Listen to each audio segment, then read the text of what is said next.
বাংলাদেশের রাজনীতিতে যুক্তরাষ্ট্রের কৌশলগত অবস্থান নিয়ে নতুন করে আলোচনা শুরু হয়েছে। সম্প্রতি প্রকাশ্যে আসা একটি অডিও রেকর্ডের তথ্য অনুযায়ী ঢাকায় অবস্থানরত এক মার্কিন কূটনীতিক জামায়াত ইসলামীর সঙ্গে সম্পর্ক জোরদারের আগ্রহ প্রকাশ করেছেন। ওই আলাপে তিনি ইঙ্গিত দেন, ভবিষ্যৎ রাজনৈতিক বাস্তবতায় জামায়াত একটি গুরুত্বপূর্ণ শক্তি হয়ে উঠতে পারে। এই বিবেচনায় দলটির সঙ্গে যোগাযোগ রাখা প্রয়োজন।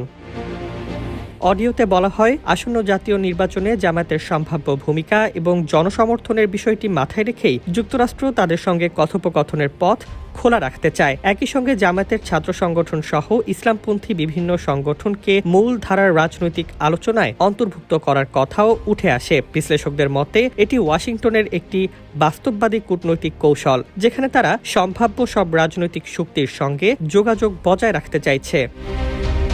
তবে ওই কূটনীতিক সতর্কবার্তাও দিয়েছেন, দৃঢ় বন্ধনের আস্থায় শক্তিশালী স্টিলের আরেকটি নাম জেডএসআরএম।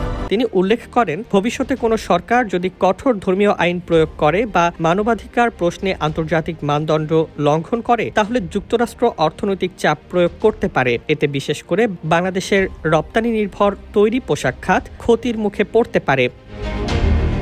এ অবস্থার জন্য সবচেয়ে বেশি উদ্বিগ্ন ভারত। নয়াদিল্লি দীর্ঘদিন ধরে জামায়াতকে আঞ্চলিক নিরাপত্তা ও স্থিতিশীলতার জন্য ঝুঁকিপূর্ণ শক্তি হিসেবে দেখে আসছে। ভারতীয় নীতি নির্ধারকদের আশঙ্কা, জামায়াতের সঙ্গে যুক্তরাষ্ট্রের ঘনিষ্ঠতা দক্ষিণ এশিয়ার ভূ রাজনৈতিক সমীকরণে নতুন জটিলতা সৃষ্টি করতে পারে। ডেস্ক রিপোর্ট, জয় জয় দিন।